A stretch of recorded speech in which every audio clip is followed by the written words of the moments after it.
نئے موسم میں حاضری کا موقع میسر آیا ہے. موسم خاصا سرد ہے اور آپ حضرات مجھ سے بیشتر میرے بہت سے ساتھیوں اور دوستوں کے خطابات سے مستفید ہو چکے ہیں، اور میں سمجھتا ہوں کہ زیادہ دیر تک آپ کو بٹھائے رکھنا ویسے بھی کچھ مناسب نہیں ہے. اس لیے میں نبی محترم علیہ الصلوۃ والسلام کی سیرت اور آپ کے سوانے کے حوالے سے چند ایک باتیں آپ کی خدمت میں کہوں گا. سب سے پہلے کہ میں اپنی گفتگو کا آغاز کروں، میں اس بات کی طرف آپ کی توجہات کو مبذول کروانا چاہتا ہوں کہ مجھے ہر سال ربیع الاول کے مہینے کی آمد پر پاکستان کے اندر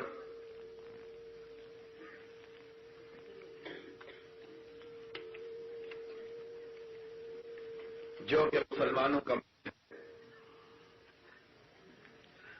اور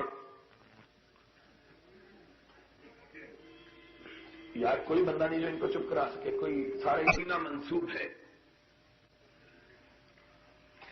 اور جس کی اس مہینے میں آمد ہوئی ہے اس کا کردار کیا تھا اور ہم اس کا نام لے کر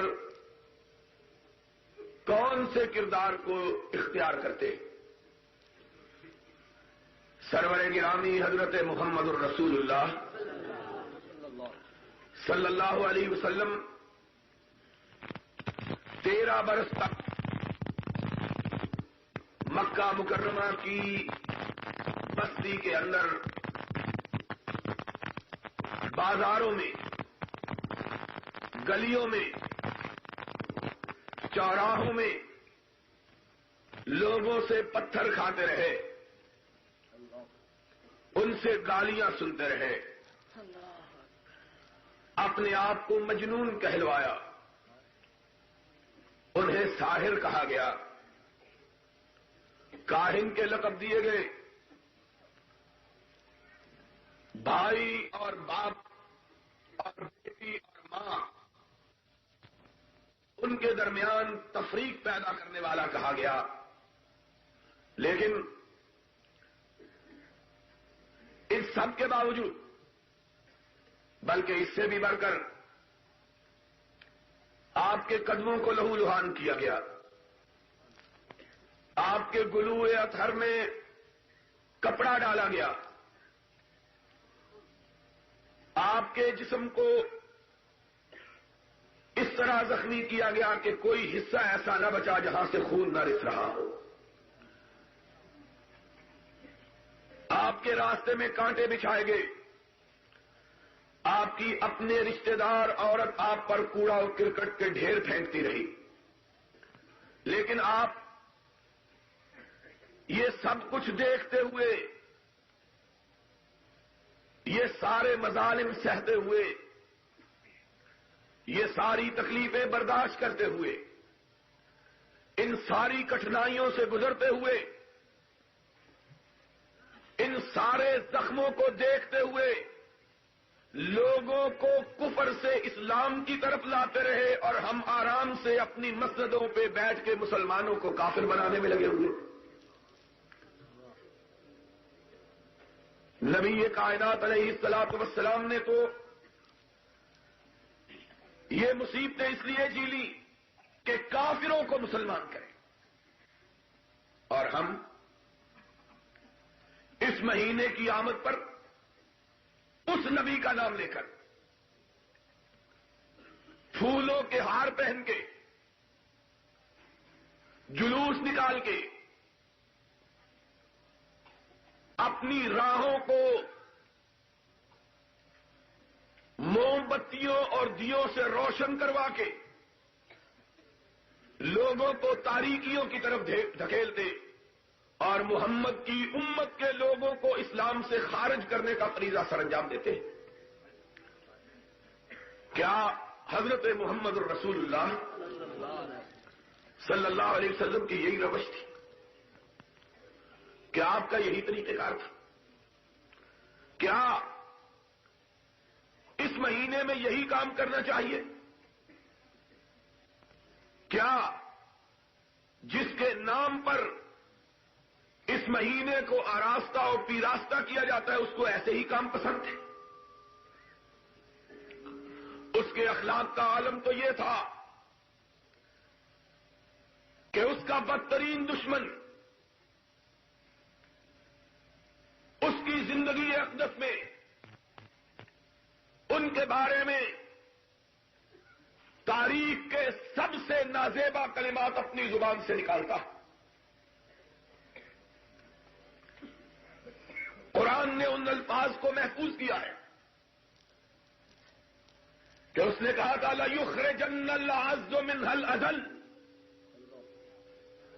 ہم عزت والے ہیں، معاذ اللہ نبی اور اس کے ساتھی ذلیل ہیں، اور ہم عزت والے اور اعوذ باللہ ان ذلیلوں کو مدینے سے نکال دیں۔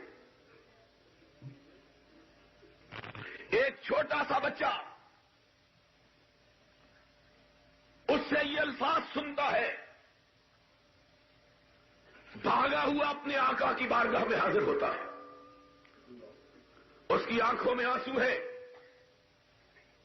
اس کے لب شدت غم سے پھڑپھڑا رہے ہیں، اس کے چہرے کا رنگ اڑ چکا ہے، اس کے رخسار زرد ہو چکے، اور غصے سے چھوٹا سا بچہ تھر تھر کانپ رہا ہے۔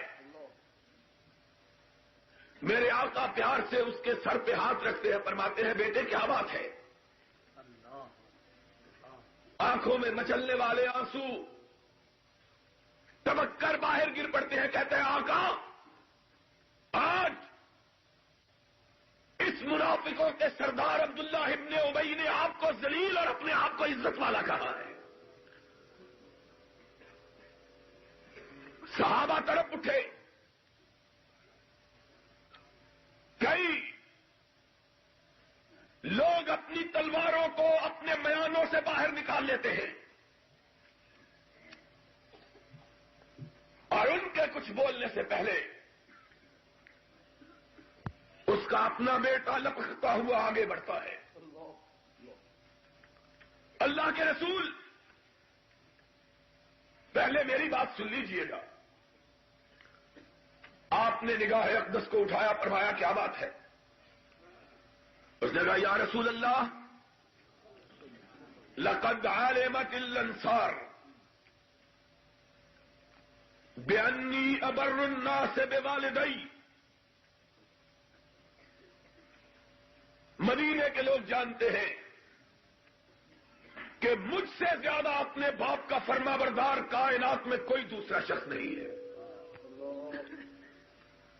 صحابہ گھور کے دیکھتے ہیں کیا کہنے لگا ہے۔ نبی یہ کائنات نے اپنے سر اقدس کو اٹھایا، فرمایا پھر؟ اس نے کہا یا رسول اللہ لوگ جو سمجھتے ہیں سچ سمجھتے ہیں، جتنا مجھ کو اپنے باپ سے پیار ہے شاید دنیا کے کسی بیٹے کو اپنے باپ سے اتنا پیار نہ ہو، لیکن میں آپ سے ایک گزارش کی اجازت چاہتا ہوں۔ آپ نے فرمایا کہو کیا بات ہے؟ اس نے کہا آقا اگر آپ نے میرے اس باپ کے قتل کا فیصلہ کر لیا ہے تو ان میں سے کسی کو حکم نہ دیجیے گا، مجھ کو کہیے کہ مجھے ڈر ہے کہ کوئی مومن آپ کے حکم کی تعمیل میں میرے باپ کی گردن کو اڑا دے اور میرے دل میں اس کے لیے نفرت کا جذبہ پیدا ہو جائے، ایمان سلب ہو جائے گا کہ آپ کے حکم کی تعمیل کرنے والے کے لیے نفرت کا جذبہ رکھوں۔ اس لیے میری گزارش یہ ہے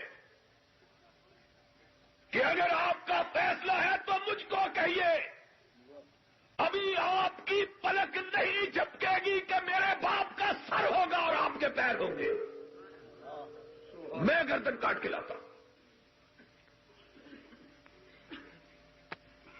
فلک صحبا پڑا تھا، زمین سہمی پڑی تھی، آسمان ساکن تھا بیچارہ، سکتہ کاری ہو گیا۔ دیکھا کہ وہ صادق الوعد مومن اپنی تلوار کو باہر نکال کر اس کی دھار پہ نظر ڈال رہا ہے۔ رحمت للعالمین کی نگاہ اقدس اٹھی، فرمایا عبداللہ ابن ابی کے مومن بیٹے اپنی تلوار کو میان میں ڈال دو، تیرا باپ اپنے آپ کو مسلمان تو کتنا بڑا منافق ہی کیوں نہ ہو، اس کی گردن کو اڑا کر اپنے ہاتھ کو کسی نام نہاد مسلمان کے خون میں بھی ملوث نہیں کرنا چاہتا۔ نعرہ تکبیر، راجہ میں اسلام علامہ احسان اللہ ظہیر، میں نہیں چاہتا کہ کسی مومن کے قتل کا، کسی مسلمان کے، مومن نہیں کسی مسلمان کے قتل کا حکم سکتا۔ یا رسول اللہ منافق ہے، کہا اس کا معاملہ اس کے رب کے ساتھ ہے۔ میں اسلام کا جھوٹا دعویٰ کرنے والے کو بھی کافر کہنا پسند نہیں کرتا، تمہارا نبی تو یہ ہے، اور تم جن کو نہیں جانتے کہ ان کے ایمان کا کیا مقام ہے، تم نہیں جانتے رب کی نگاہ میں ان کی کیا عزت ہے، ان کا کیا احترام ہے، تمہیں کیا معلوم ہے کہ اللہ انہیں کس نگاہ محبت سے دیکھتا ہے؟ تم معمولی معمولی اختلافات کی بنیاد پر ان کو کافر کہتے ہو۔ کیا جس کی سیرت کے نام پہ جلسے کرتے ہو اس کی تعلیمات یہی ہے؟ لوگ جس کا دن مناتے ہیں اس کے دن کو اس کی یاد سے روشن کرنے کے لیے وہ کام کرتے ہیں جو وہ کام کیا کرتا تھا۔ اگر کوئی موسیقار مر جائے، اس کا دن مناتے ہوئے لوگ سازندوں کو بلاتے ہیں، گویوں کو بلاتے ہیں، چمٹا بجانے والوں کو بلاتے ہیں، ڈھولک پہ تھاپ لگانے والے کو بلاتے ہیں، کیونکہ اس کی روح خوش ہوگی، وہ یہی کام کیا کرتا تھا۔ شاعر مر جائے، اس کے دن کو مناتے ہوئے لوگ مشاعرے کرتے ہیں، ادیب مر جائے، اس کی یاد تازہ کرتے ہوئے لوگ ادب پارے پیش کرتے ہیں، کوئی دلیر مر جائے، بہادر مر جائے، لوگ اس کی یاد مناتے ہوئے اس کی شجاعت کے تذکرے کرتے یا اس کی یاد میں سپاہیانہ کھیل کھیلتے۔ اور تم ربیع الاول کے مہینے میں جو کچھ کرتے ہو بتلاؤ، تم کس کی یاد کو زندہ کرتے ہو؟ اللہ ماشاء اللہ، ہم کو بھی بتلا دو۔ چمٹے بجاتے ہو تو معلوم ہوتا ہے کسی چمٹے بجانے والے کو یاد کر رہے ہو، ڈھولک پہ تھاپ لگاتے ہو، رقص کرتے ہو، مجرا کرتے ہو، گاتے ہو، جھومتے ہو، سلانگ بھرتے ہو، جعلی داڑیاں لگاتے ہو، اور پھر ٹیپ لے کر گانے گاتے ہو، اور فرصت ملے تو مومنوں کو کافر بناتے ہو، کس کی یاد تازہ کرتے ہو؟ ہم کو بھی بتلا دو۔ اور ان میں سے کوئی ایک کام اگر میرے آقا نے کیا ہو تو ہماری غلطی نکال دو، ہم تو بڑے سیدھے سادے لوگ ہیں، آقا کا نام آ جائے گا ہم اپنی گردن کو جھکا دیں گے، ہمیں تو اس سے پیار ہے، ہم تو اس کی مہر کے غلام ہیں، ہم تو اس خط کو اپنی آنکھوں سے لگاتے ہیں، اپنی پیشانی پہ سجاتے ہیں جس پہ اس کی مہر لگی ہوئی ہے، ہم تو جانتے ہی اس کو ہے کائنات میں کسی دوسرے سے ہماری واقفیت ہی نہیں ہے. اور وہ تو بھول سکتا ہے جس نے بہت سے لوگوں سے دوستی رکھی ہوئی ہو کہ پتہ نہیں کس کا خط آیا ہے. اس کو تو غلطی لگ جاتی ہے جو ہرجائی ہو کہ پتہ نہیں کس نے سندیشہ بھیجا ہے, کس نے پیغام بھیجا ہے. اور جس نے جی میں ایک کو بسایا, من ایک سے لگایا ہو, وہ تو اس کے خط کی خوشبو دیکھ کے کہہ دیتا ہے کہ مدینے سے خط آیا ہے. ہم کو بتلا دو, ہم ماننے کے لیے تیار ہیں. ہمارے ساتھ تو کوئی لمبی چوڑی بحث کی بھی ضرورت نہیں. یہ دانی صاحب ویسے ہی بڑا زور لگا رہے تھے.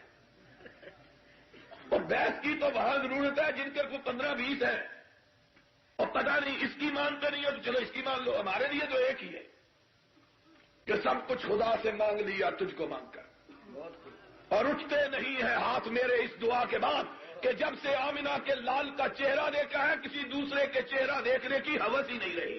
نعرہ تکبیر, ملت علامہ اصطلاح صحیح. ہماری تو بات ہی بڑی مختصر. ہمارے لیے تو اس ایک کا پیغام کافی ہے. ایک کا پیغام ہم کو سنا دو, ہمارے سر ماتھے. اور کہتے ہیں تمہارا دل اتنا چھوٹا ہے کہ ایک کے سوا اس میں کوئی بستا ہی نہیں. ہم نے کہا اتنا سچ ہے, اور یہ اس کی محبت سے لبالب بھرا ہوا ہے. اور اب اس میں کسی دوسرے کی محبت کا ایک قطرہ بھی ڈالے جانے کی گنجائش باقی. خود خطا کار ہے, قصوروار ہے, غلطی ہو گئی ہے, اقراری مجرم ہے. ہمارا دل اتنا ہی ہے, اور اس سارے دل کو ہم نے بھر لیا ہے مدینے والے کی محبت سے. اب اس میں کسی دوسرے کی محبت کا قطرہ بھی ڈالا جا سکتا. تمہارا دل بٹھل سے بھی بڑا ہے کہ پاک پٹن سے لے کر بسرے تک ہر کی محبت اس میں پڑی ہوئی. ہم تم کو کچھ نہیں کہتے, ہم تمہیں دیکھتے ہیں کہ جھومتے ہو اور گاتے ہو کہ اس دل کے ٹکڑے ہزار ہوئے, کوئی یہاں گرا کوئی وہاں گرا. ہم تمہیں دیکھتے ہیں. تمہارا دل بہت بڑا ہے, کئی قصاب مل کر اس کے ٹکڑے ٹکڑے کریں تب بھی اس کو نہیں ٹکڑے ٹکڑے کر سکتے. ہمارا تو ہے ہی اتنا سا, ہے ہی اتنا سا. اس لیے نہ کسی کو دیکھ کے مچلتا ہے, نہ کسی کا چہرہ دیکھ کے پھسلتا ہے. تم نے عشق کا نام سنا ہوا ہے, اور ہم نے نام تو نہیں سنا, ہمارے رگو پے میں سرایت کیے ہوئے ہیں. ہم نے تو یہ سمجھا ہے کہ عشق تو ایک سے ہوتا ہے, پیار تو, اور اسی کو یار کہتے ہیں جو ایک کو مانے, اور جو جگہ جگہ جی لگائے اس کو یار نہیں کہتے, ہر جائی کہتے ہیں. تمہارے اور ہمارے پیار میں اتنا ہی فرق ہے جتنا شیخ سعدی نے کہا ہے. اس نے کہا ایک بابا جا رہا تھا بازار میں, ایک خوبصورت خاتون وہاں سے گزری. بابا جی نے کبھی اتنی خوبصورت عورت دیکھی نہیں تھی, دل پکڑ کے بیٹھ گئے. اب پیچھے پیچھے چلنا شروع ہو جائے گا, بابا تیری مت ماری گئی, بڑھاپے میں تجھ کو کیا ہو گیا ہے؟ کہہ لگا بی بی میں عاشق ہو گیا. اس نے کہا پھر عاشق ہی ہونا تھا, بدبختہ تو میری بہن پہ عاشق ہوتا جو مجھ سے بھی زیادہ خوبصورت ہے. بابا کچا تھا, اس نے کہا وہ کدھر ہے؟ اس نے کہا پیچھے آ رہی ہے. اس نے پیچھے مڑ کے دیکھا, اس نے تھپڑ مارا زور سے. اس نے کہتا عاشق ہوتا تو پیچھے مڑ کے دیکھنا گوارا, اور ہم کو بھی دیکھو. اور جماعت اسلامی والا سن لو, ہم کو یہ کہنا دیتے ہو شریعت بل نہیں مانتے, اور نہیں مانتے اس لیے کہ اس میں مدینے والے کے ساتھ کسی دوسرے کا بھی نام لکھا ہوا ہے. نعرہ تکبیر, نعرہ تکبیر, ملت علامہ اصطلاح صحیح, جمعیت احمدیہ پاکستان. ہم سے تانا دیتے ہو, گابے باش بائی, شام گابے باش بائی. جاؤ کوئی لے کے آؤ دستاویز جس پہ صرف آمنہ کے لال کا نام لکھا ہوا ہو. خدا خدا کی قسم ہے ہم پڑھیں گے بھی نہیں، سر دے دیں گے. کہیں گے آمنہ کے لال کا نام تو لکھا ہوا ہے. اور قیامت کے دن عرش والا پوچھے گا کیا لے کے آئے ہو؟ کہیں گے اللہ 2 ہی سبق سیکھے تھے کہ جھکاؤ تو سب تیرے آگے جھکاؤ، اور دل میں بساؤ تو صرف محمد کو بساؤ. اللہ اس مدینے والے کی عظمت کے لیے اس کے پیار میں اپنی گردن کو کٹا کے لے کے آئے. تم ہم سے منواتے ہو. آؤ ہم سے بات کرنی ہے تو سیدھی سادی کرو.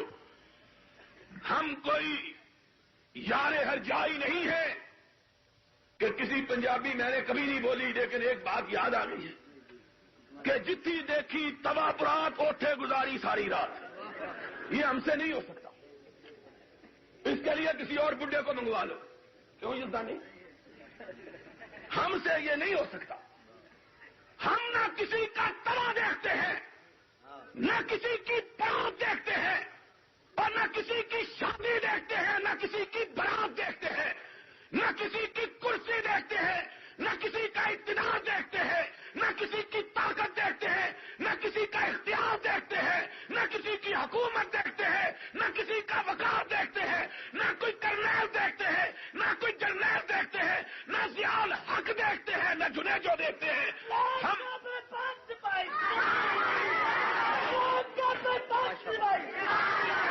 کو دکھانا ہے،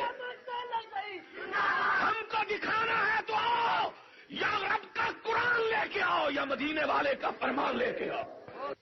ہم کو مت دکھاؤ یہ بنائی ہوئی دستاویزیں لے کے آگے ہو شریعت بل. لے جاؤ ان بلوں کو اپنی بلوں کے اندر. جب تک کسان لائی ظہیر زندہ ہے اس پاکستان کی فضا میں اگر لہرائے گا تو آمنہ کے لال کا پرچم لہرائے گا.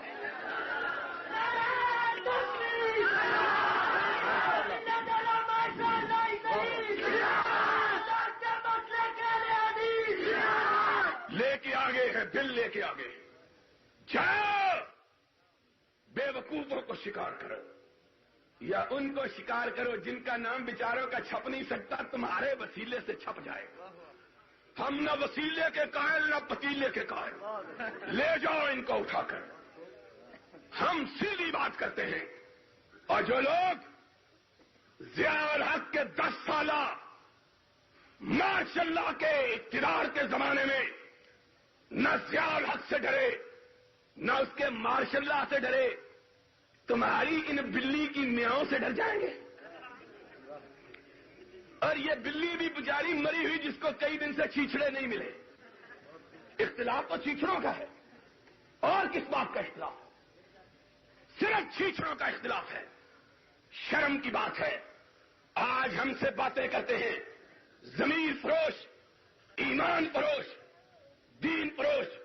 ان کی حالت یہ ہے، سنو بات کو، یہ جاتے ہیں 18 اکتوبر کو مظاہرہ کرنے کے لیے اسلام آباد کے اندر، اور دوسرے دن اسی حکومت کو جس کو کافر کہا، فاسق کہا، ظالم کہا، اس کے وزیر کو اپنے مدرسے میں بیٹھ کر اس کے سامنے گداگری کے لیے جھولی پھیلا کر اپنے لیے چندہ مانگتے ہو. تم ان لوگ، ایک گروہ نے وزیر خزانہ یاسین بٹو کو منگوایا اور 2 دن پہلے جلوس نکالا اور پھر اپنی جھولی بیجا سخیہ رائے خدا تیرا اللہ بوٹا پھٹے گا. یہ شریعت بناؤ. اپنے مدرسے کے اندر بلایا، سنتا جا شرماتا جا، اور اگر کوئی غیرت ہے تو مرتا جا. کوئی خدا، اور تم نے شریعت لینی ہے جو جھوٹا لے کے گئے ہیں. اور شریعت لیں گے تو یہ لیں گے جو رب کے لیے، رب کے رسول کے لیے گردن گھٹانا تو جانتے ہیں، کسی کے سامنے ہاتھ پھیلانا اسلام کا بے باک سپاہی. یہ گداگر خدا کی قسم ہے. اس دن میرا جی یہ چاہتا تھا کہ مر جاؤں. ان بے غیرتوں کو شرم نہیں آتی، لیکن کم از کم ان کے ساتھ ہماری نسبت تو ہے. یہ بھی مولوی ہے، یہ بھی مولوی 2 دن صبر نہیں ہو سکا، 2 دن نہیں صبر ہو سکا، 2 دن اپنے گراگری کے کچے کو بند کر کے رکھ دے، 2 دن نہیں کر سکے۔ اسی مدرسے سے موٹریں چلی تھی، اسی مدرسے کا اعلان ہوا اخبارات میں، یہاں سے بسیں جائیں گی مظاہرہ کرنے کے لیے، اور اس کی قیمت 30 دن وصول کرنے۔ جنگ میں چھپی خبر، نوائے وقت میں چھپی، امروز میں چھپی، مشرق میں چھپی۔ کہا ہماری بات مانو، اس نے کہا نہیں مانتے، کہہ لو پھر اسی تنخواہ پہ گزارا کر لیں گے۔ ان سے اسلام آئے گا؟ دوسرے مدرسے کی بات سنو، انہوں نے تو مرکزی وزیر خزانہ کو بلایا تھا، ان کو مرکز کا کوئی نہیں ملا، انہوں نے صوبائی وزیر اوقاف بھی بلا لیا، اور کچھ نہیں، کسی مزار کا گلہ توڑ کے ہی ہم کو کچھ دیتے۔ یہ لوگ ضیاء الحق کے ہاتھ چومنے والے۔ ایک مولوی کہتا ہے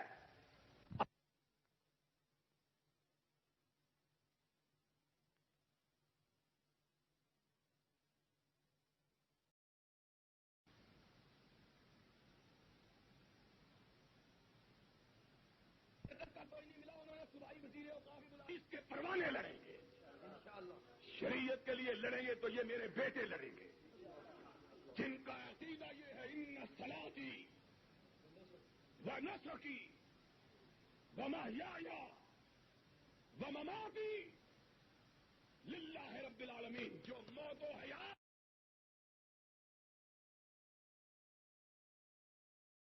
اور نفع اور نقصان کا مالک رب کے سوا کسی دوسرے کو سمجھتے، اور جو مردوں کو بھی نفع نقصان کا مالک سمجھتے ہیں، انہوں نے کس کے لیے لڑنا ہے؟ انہوں نے ڈرنا ہی ڈرنا ہے، انہوں نے لڑنا نہیں، انہوں نے ڈرنا ہی ڈرنا۔ ہم لڑیں گے انشاءاللہ۔ اور سی آئی ڈی والوں لکھ لو، ضیاء الحق کو پیغام بھیجو، کم از کم 1 رات کی نیند تو اس کی حرام ہو جائے گی۔ اس کو لکھو کہ جس دن اہل حدیث کتاب و سنت کی بالادستی کے لیے سروں پر کفن باندھ کر میدان میں نکل آئے، بازاروں میں آ گئے، تو پھر سن لو، یا رب کے رسول کا پرچم لہرائے گا، تم نہیں ہوگے، اور اگر تم ہوگے تو پھر ہم نہیں ہوں گے۔ نعرہ تکبیر، عالم اسلام علامہ احسان اللہ تحریر، جمعیت اہل حدیث پاکستان، اہل حدیث یوتھ فورس، توحید و سنت، شرک و بدعت۔ سن لو بات کو، آج کہتے ہیں شریعت بل، اور یہ بل لے کے آگے شریعت کے نام پہ کوئی بات نہیں، غلطی لگ جاتی ہے۔ مولوی صاحب بھی جذبے میں نعرے مار رہے تھے نا، ان کو نہیں پتا تھا کہ آپ جذبے میں پوری طرح ہوش و حواس کھو بیٹھے۔ میں یہ بات کہہ رہا تھا، یہی دیوانوں کا کام ہے، جو نہ آگے دیکھتے ہیں نہ پیچھے۔ اور خدا کی قسم ہے، میری عادت نہیں ہے کسی کا نام لے کر بات کرنے کی۔ ان میں سے ایک بڑا مولوی وہ تھا جو آج بڑا رستم زمان بنے ہوئے ہیں۔ ہم کو پتا ہے یہ لڑائی کتنی دیر تک چلے گی، اور ہم سب کو جانتے ہیں۔ کبھی کبھی میں کہا کرتا ہوں، مجھ پہ ظاہر ہے تمہارا باطن، منہ نہ کھلواؤ کہ میں وہابی ہوں۔ ہم سے کوئی چیز تمہاری مخفی نہیں ہے۔ ہم جانتے ہیں تم لڑائی کے میدان میں اس وقت نکلتے ہو جب علاقے کے تھانے دار سے اجازت لے لیتے ہو۔ تم اتنے بہادر ہو، جب تک علاقے کا تھانے دار اجازت نہ دے تم نے کبھی لڑائی کی بات، بڑے بڑے مانس لوگ ہیں۔ ہم جانتے ہیں، اور انہی کو دیکھ کر اقبال نے کہا تھا، میں جانتا ہوں انجام اس کا جس مارکے میں ملا ہو غازی۔ یہ ملا لرز جاتا ہے آواز اذان سے، اس کو ہم جانتے ہیں، یہ کتنے بھرتے میں اور کتنے پانی میں ہے، اور حکومت بھی جانتی ہے۔ اسی لیے ان کی تقریریں بھی، ان کے جلسے بھی، ان کا احتجاج اسلام آباد میں بھی ہوتا ہے، کوئی ان کو نہیں روکتا۔ اور ہم جاتے ہیں کسی جگہ، تھانے دار، اس بیچارے کی چھٹی جو ہے وہ ختم ہو جاتی ہے۔ وہ اے سی صاحب یہاں کے اتنے شریف آدمی ہیں، میں جانتا ہوں، میں بہت ہی تعریف نہیں کرتا، مجھے بیچارے نو کڈ ہی نہ دیں۔ وہ بیچارہ 8 میل دور بار ہمارے آنے کی آمد کی خبر سن کر بیچارے بار گئے شریف آدمی، اور ہم آتے ہیں کب کبھی تاری ہو جاتی ہے، جانتے ہیں وہ آ رہے ہیں کہ یا اپنا گرے چاک یا دامن یزنا چاک، اور تم پارلیمنٹ ہاؤس کے باہر مظاہرے کے لیے بھی جاتے ہو، کوئی تمہیں نہیں روکتا۔ کیوں نہیں روکتا؟ اس لیے کہ حکومت جانتی ہے اپنے گھرے کی مچھلیاں ہی آ رہی ہیں، اپنے بال کے ہی آ رہے ہیں، اپنے پٹھو ہی آ رہے ہیں، اور اپنے پٹھوؤں کو لوگ کہتے ہیں چڑھ جا بیٹا، کوئی بات نہیں، اگر ہم کبھی نکلے پھر دیکھنا زمانے کی کروٹیں کیسی بدلتی ہیں، آسمان کیسے رنگ بدلتا ہے، اور زمین تم پر کیسے تنگ ہوتی ہے، فضائیں اپنا رخ کیسے تبدیل کرتی ہیں۔ جب ہم نکلیں گے تو انشاءاللہ پاکستان میں تمہارا رہنا دوبر ہو جائے گا۔ یہ نکلتے ہیں پوچھ کر۔ ان میں سے ایک بڑے مولوی کی بات یہ ہے، سن 77 کی تاریخ میں آج یہ پیپلز پارٹی کے خلاف اور ہم نے بھٹو کے دور میں لڑائی لڑی، کائنات گواہ ہے، پاکستان کی تاریخ گواہ ہے۔ بھٹو کے زمانے میں مجھ پر 45 کیس چلائے گئے، 40 اور 5 مقدمے چلائے گئے، 2 قتل کے کیس مجھ پر دائر کیے گئے، 2 مرڈر کیسوں میں مبتلا کیا گیا۔ میں نے اپنے ہاتھ سے کبھی مرغی بھی ذبح نہیں کی، مجھ کو کہنے لگے 2 بندے مار دیے ہیں۔ ہم نے لڑائی لڑی۔ یہ اگر مولانا حافظ ابراہیم کمیر پوری کا وقت ہوتا، فرصت ہوتی تو آپ کو بتلاتے، جب ہم بھٹو کی آمریت کو للکار رہے تھے، یہ رات کی تاریکیوں میں چھپ کر بھٹو سے ٹکٹیں مانگ رہے تھے۔ آج بڑے رستم زمان بنے ہوئے اس زمانے کی بات کرتا ہوں۔ ان میں سے ایک بڑا مولوی ہمارے ساتھ تھا، سن 77 کی تاریخ چل رہی تھی، ہم نے 72 سے تاریخ چلا رکھی تھی۔ جس دن بھٹو اقتدار پہ آیا، سب سے پہلی اس کے خلاف تقریر 2 آدمیوں نے کی تھی، ایک آغا شورش مرحوم تھے، دوسرا میں تھا۔ موچی دروازے کے اندر کھڑے ہو کر ہم نے بھٹو شاہی کو للکارا، اور میں نے تب کہا تھا بھٹو سن لو، ساری کائنات تیری خدائی کو مان لے، وہاں بھی تیری خدائی نہیں مان سکتے، ہم نے صرف عرش والے کی خدائی مانی ہے۔ پھر 77 تک لڑتے رہے، اور 77 کو ساری کائنات باہر نکلی۔ ان مولوی صاحب نے بھی سوچا، جو آج شریعت بل کے ایک بڑے لیڈر بنے ہوئے ہیں، کہ میں بھی لہو لگا کے شہیدوں میں نام لکھوا لوں۔ ان کا خیال تھا اب پوری کائنات نکل پڑی ہے، اب پورا زمانہ نکل پڑا ہے، اب کوئی تکلیف نہیں ہوگی، اب کوئی گرفتاری نہیں ہوگی، اب کوئی تشدد نہیں ہوگا۔ یہ 9 اپریل کی بات ہے، جس دن لاہور کی شاہراہیں نظام مصطفیٰ کے شہیدوں کے خون سے گلنار ہو گئی تھی۔ اس دن کی بات ہے، علماء کے جلوس کی قیادت میں کر رہا تھا، یہ بزرگ بھی میرے ساتھ تھے۔ اچانک کیا دیکھا، سامنے پولیس کھڑی ہے، اس نے ذرا بختر پہنے ہوئے ہیں، ہاتھوں میں ڈنڈوں کی بجائے ریفلیں پکڑی ہوئی ہیں، اور ایک لائن انہوں نے ایک سرخ لائن کھینچی ہوئی ہے۔ ہم جب جلوس لے کر آگے بڑھے، ایک مجسٹریٹ میرے پاس آیا، اس نے مجھے کہا علامہ صاحب سنیے، اس لکیر سے جو آگے گزرے گا ہم اس کو گولی مار دیں گے، آپ مہربانی کریں جلوس کو واپس لے جائیں۔ میں نے اس کو کہا مجھے اس ماں نے جنا ہے جس نے صرف پلٹنے کا طریقہ سکھلایا ہے، جس نے صرف جھپٹنے کا طریقہ سکھلایا ہے، پلٹنے کا طریقہ نہیں سکھلایا ہے۔ ہماری لغت کے اندر شہید تو موجود ہے، ہماری تاریخ کے اندر اسماعیل تو موجود ہے، ہماری تاریخ کے اندر سید احمد تو موجود ہے، ہماری تاریخ کے اندر مجدد القسانی تو موجود ہے، ہماری تاریخ کے اندر امام ابن تیمیہ تو موجود ہے، ہماری تاریخ کے اندر احمد ابن حنبل تو موجود ہے، نہ کوئی جعفر موجود ہے، نہ کوئی میر سکن موجود ہے. ہم نے جبٹنا سیکھا ہے, پلٹنا نہیں سیکھا. تم ان کو کہو گولی چلائیں, ہم سرور کائنات کی عظمت کے لیے اپنے سینوں پہ گولی کھائیں گے. کائنات دیکھے گی کہ وہابیوں کے بیٹے پشت پہ گولی نہیں کھاتے. میں آگے بڑھا, مولوی صاحب پیچھے ہٹنے لگے. میں نے دیکھا, میں نے کہا کہاں جا رہے ہو؟ کہنے لگا میں اماں جی سے اجازت لے کے نہیں آیا ہوں. خدا کی قسم ہے, اس شخص نے مجھے کہا کہ میں اپنی والدہ سے اجازت لے کے نہیں آیا.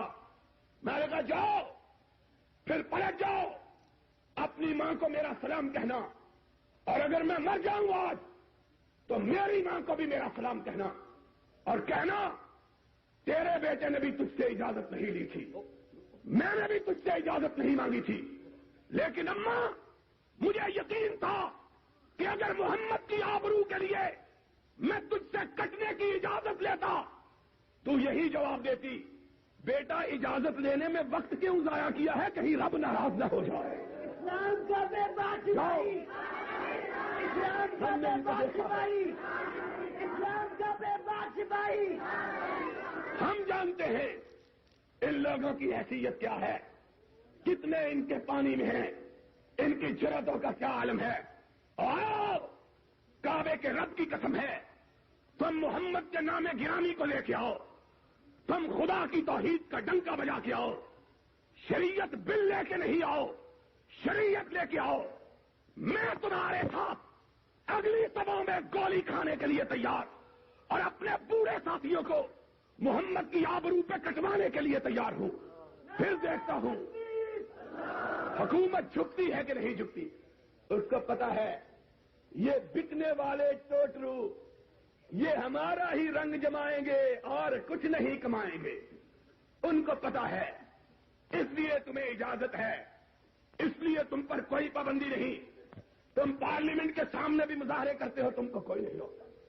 تو بات میں یہ کہہ رہا تھا دوستو, یہ مقدس مہینہ اس لحاظ سے بابرکت مہینہ کہ اس مہینے میں رحمت کائنات کی ولادت ہوئی, اور اس رحمت کائنات کی کہ وہابیوں نے جس کے سوا کسی دوسری شخصیت کا چہرہ دیکھنا گوارا, اسی ایک کو دیکھا, اسی کو اپنے من میں بسایا, اسی سے اپنا جی لگایا. اس شخص کی عظمتوں کا کیا کہنا, اس انسان کی عرفتوں کا کیا کہنا, اس بشر کی بلندیوں کا کیا کہنا کہ لوگ اس کو مار رہے ہیں, وہ مار کھا رہا ہے, اور جب پیٹنے والے پیٹ پیٹ کے تھک جاتے ہیں وہ دم لینے کے لیے رک جاتا ہے. اس کی نگاہیں آسمان کی طرف اٹھ جاتی ہیں, آسمان سے اللہ کا فرشتہ آ جاتا ہے, اے اللہ کے محبوب, جب تجھ پہ پتھر پڑ رہے تھے آسمان والے لرز رہے تھے, کونین سہما ہوا تھا کہ آج شعبہ روز محشر سلطان داور کو, بے گناہ کو لوگ مار رہے ہیں. کہو ان کے لیے کیا سزا تجویز کرتے ہو؟ وہ اپنی نگاہیں آسمان کی طرف اٹھا کے کہتا تھا, اللہم اہد قومی فإنہم لا یعلمون. اللہ میں ان مارنے والوں کا بھی برا نہیں چاہتا, میں ان کے لیے بھی یہی چاہتا ہوں کہ اللہ یہ مومن ہو جائے اور تیری جنت کو حاصل کر لے. وہ تو مار کھا کے لوگوں کو اسلام کا درس دیتا رہا. اور معاف کرنا, تم مسندوں پہ بیٹھ کے, تم مسجد کے محرابوں میں بیٹھ کے, تم ممبروں کے اوپر براجمان ہو گئے, لوگوں کو کافر کہتے ہو. قصور کیا ہے اور گناہ کیا ہے؟ اور دنیا کی بد سے بدترین حکومتوں کی یہ روش رہی ہے. ماشاء اللہ کائنات کا سب سے ذلیل ترین نظام ہے, اس کی بھی یہ روش ہے کہ ملزم کو سزا سنانے سے پہلے اس پر فرد جرم عائد کی جاتی ہے, چاہے وہ فرد جھوٹی ہو یا سچی. اس کو کہا جاتا ہے تمہارے اوپر الزام یہ ہے, تم نے یہ کام کیا ہے, اور ہم کو کافر بنانے والوں, ہم کو ہماری فرد جرم تو سنا دو, ہم نے جرم کیا کیا ہے؟ کہتے ہیں تم نے جرم یہ کیا ہے کہ جلوس نہیں نکالتے، گدوں پر نہیں بیٹھتے، ہار نہیں پہنتے، چمٹے نہیں بجاتے، ڈھولک پہ رقص نہیں کرتے، سلام نہیں بھرتے۔ ہم نے کہا اگر یہ الزام ہم پر تم دھرتے ہو تو پھر مانو نہ مانو صفائی کا حق بھی دے دو۔ ہم کہتے ہیں ہم اس گناہ کو چھوڑنے کے لیے تیار ہیں جس گناہ کو تم گناہ کہتے ہو۔ اگر یہ الزام جرم ہے ہم اس جرم سے کنارہ کش ہونے کے لیے تیار ہیں، لیکن ہماری بدقسمتی یہ ہے وہابیوں کے گھر پیدا ہوئے ہیں، ہمارے ماں باپ نے ہم کو دولت شاہ کا چوہا نہیں بنایا ہے کہ ہم سوچنے کی سخت رکھتے، سمجھنے کی صلاحیت رکھتے، اور اگر تم سوچنے اور سمجھنے سے بھی ہم کو روکتے ہو، اس سے بھی رکنے کو تیار ہیں۔ صرف ایک سوال کا جواب دے دو، اور وہ سوال یہ ہے کہ کیا یہ دن جس کی یاد میں مناتے ہو کیا اس کی زندگی میں بھی کبھی یہ دن آیا ہے کہ نہیں آیا ہے؟ صرف اتنے سے سوال کا جواب دے دو۔ کبھی اس کی زندگی میں بھی یہ دن آیا ہے کہ نہیں آیا؟ 40 سال پہلے کی بات چھوڑ دو اور 23 سال بعد کی بات کرو جو نبوت کا زمانہ ہے۔ کیا 13 سال مکے میں، 10 سال مدینے میں میرے آقا نے کبھی یہ دن منایا ہے کہ نہیں منایا؟ کہتے ہیں تم گستاخ ہو، سوال کیوں پوچھتے ہو؟ ہم نے کہا معافی مانگ لیتے ہیں، لیکن اتنی بات تو بتلا دو کہ نبی کے بعد اس کائنات کے اندر کوئی نبی کا دوست بھی حکمران رہا ہے کہ نہیں رہا ہے؟ کبھی نبی کے یاروں کی بھی حکومت آئی ہے کہ نہیں آئی ہے؟ کبھی نبی کے دوستوں کا بھی اختیار ہوا ہے کہ نہیں ہوا ہے؟ اگر تمہارا عقیدہ یہ ہے کہ صدیق نبی کا کچھ لگتا تھا اور وہ 11 ہجری کو حکمران ہوا، 13 ہجری کو ان کی وفات ہوئی، تو اتنا تو بتلا دو 2 برس یہ دن ان کی زندگی میں آیا ہے کہ نہیں آیا ہے؟ اور پھر بتلا دو کہ فاروق کے بارے میں تمہاری رائے کیا ہے؟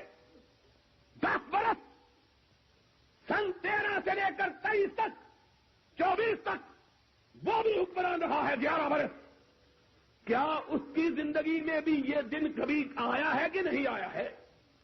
پھر 12 برس، اس کے بعد نبی کا اپنا داماد 2 بیٹیوں کا شوہر عثمان حکمران رہا ہے۔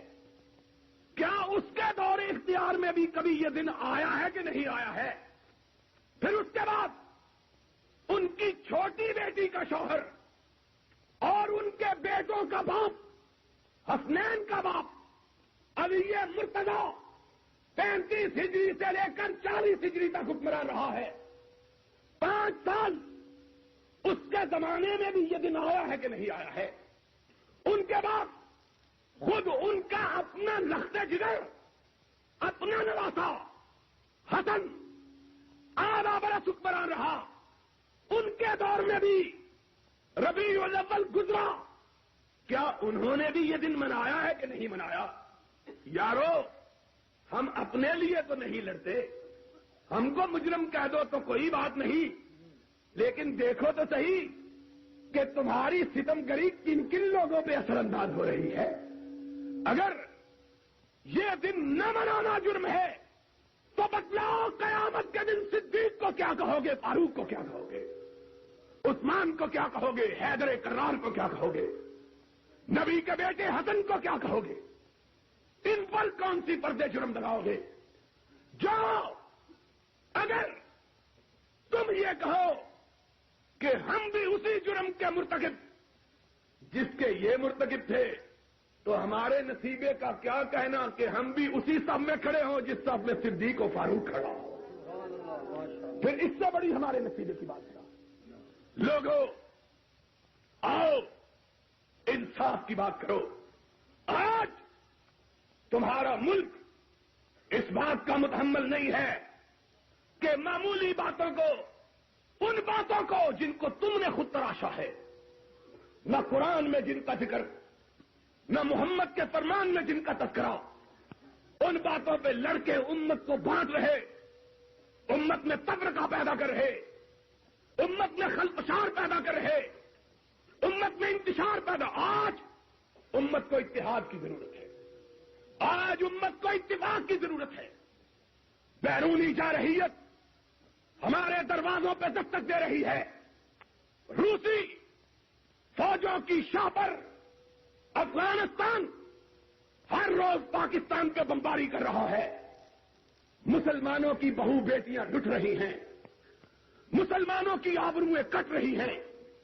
ہندوستان پاکستان کا اصلی دشمن، ہندو مسلمانوں کا بدترین دشمن اپنی فوجیں ہماری سرحدوں پہ لے آیا ہے، اور یہ حکمران طبقہ دونوں ہاتھوں سے ملک کو لوٹ رہا ہے۔ پنجاب کے وزیر اعلیٰ کے بارے میں فرنٹیئر پوسٹ 3 نومبر کے اندر چھپا ہے کہ اس وزیر اعلیٰ نے پنجاب کا اربوں روپیہ لوٹا ہے۔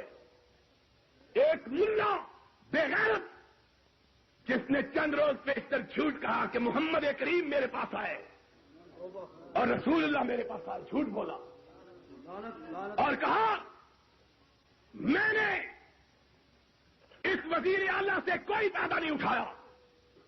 اس کے بارے میں دستاویزی ثبوت چھپا کہ جس طرح رسول اللہ کے بارے میں جھوٹ بولا، اس طرح وزیر اعلیٰ کے بارے میں بھی جھوٹ بولا۔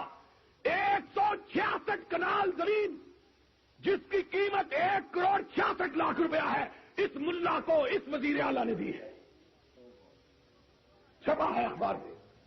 فرنٹیئر پوسٹ منہ پہ تالے لگے ہوئے، کوئی بولنے کے لیے تیار نہیں۔ 1,66,00,000 کی زمین اس ملا کو دی گئی، زمین فروشی کے لیے، دین فروشی کے لیے۔ آج ایسے وقت میں قوم کو اتحاد کی، اتفاق کی ضرورت ہے کہ قوم یکجہتی، اتحاد کا مظاہرہ کر کے اندرونی دشمنوں کے خلاف بھی سب آ رہا ہو، بیرونی دشمنوں کے خلاف بھی سب آ رہا ہو۔ اور یاد رکھو، آج روس جیسی بڑی طاقت اور ہندوستان جیسی بڑی قوت کو جہاد کے جذبے کے بغیر شکست دی جا سکتی، صرف جہاد کے ذریعے، اور جہاد کے لیے اتحاد ہونا ضروری ہے۔ سب سے پہلے اتحاد، پھر جہاد۔ آج تم امت کو ان معمولی باتوں پر جن کی کوئی قرآن و سنت میں دلیل نہیں، یہ امت روایات میں کھو گئی، یہ ملت خرافات میں کھو گئی، تمدن، تصوف، تغنی، کلام، پتانے عجم کے پجاری تمام، یہ امت روایات میں کھو گئی، یہ ملت خرافات، اور حکمرانوں کو یہ بات سوٹ کرتی ہے کہ قوم آپس میں لڑتی رہے تاکہ ان کو اپنی لوٹ کھسوٹ کی کوئی رکاوٹ محسوس نہ ہو۔ جب چوہے آپس میں لڑ رہے ہو تو بلیوں کو شکار کرنا آسان ہو جاتا ہے۔ تم اپنے آپ کو چوہے بنا کر بلیوں کے سامنے اپنے آپ کو ڈالے ہوئے ہو۔ خدا کے بندو، خوف کرو، آ جاؤ۔ آخری بات جو اپنے مطلب سے بھی متعلق ہے، کہہ دیتا ہوں کہ ہماری دعوت یہ ہے، ہمارا اعلان یہ ہے، ہم سارے مسلمان فرقوں کے ساتھ اتحاد کے لیے تیار ہیں۔ کوئی گروہ، کوئی جماعت، ہم اس سے اتحاد کے لیے تیار ہیں۔ بریلویوں کے ساتھ، دیوبندیوں کے ساتھ، بدقسمتی سے جماعت اسلامی بھی فرقہ بن گئی ہے، ان کے ساتھ بھی، ان کے ساتھ ہم اتحاد کے لیے تیار ہیں۔ آ جاؤ، ہم اتحاد کر لیں۔ اتحاد اس وقت کی ضرورت ہے، لیکن اتحاد ہوگا انہی بنیادوں پر جو رب اور رسول نے بیان کی ہے۔ ان تنازعتم فی شیء فردوہ الی اللہ ہے۔ جو سمندری کے لوگوں، میرا یہ پیغام سن لو، جو جماعت قرآن و سنت پر اتحاد کے لیے خواہش رکھتی ہے، ہم جمعیت اہل حدیث پاکستان کے لوگ صبح کا سورج طلوع ہونے سے پہلے اس کے ساتھ اتحاد کو تیار ہیں۔ لیکن ایک بات سن لو، قرآن و حدیث کو چھڑوا کے کوئی اتحاد کامیاب ہو سکتا نہیں۔ جتنے جی چاہے ہاتھ اکٹھے اٹھا، اتحاد ہوگا یا رب کے قرآن پر ہوگا یا محمد کے، ہم تیار ہیں۔ اور انشاءاللہ العزیز اتحاد ہی سے اس ملک کو بچایا جا سکتا ہے، قرآن پر، محمد کے فرمان پر۔ اور لوگوں، یہی ہمارے لیے سب سے قیمتی متاع ہے، اور ہم جب تک زندہ ہیں انشاءاللہ اسی کی بالادستی کے لیے لڑیں گے۔ بولو اسی کی بالادستی کے لیے، اور سارے بولو اسی کی بالادستی کے لیے، سارے ہاتھ اٹھا کے کہو قرآن و سنت کی بالادستی کے لیے لڑیں گے۔ وآخر دعوانا الحمدللہ۔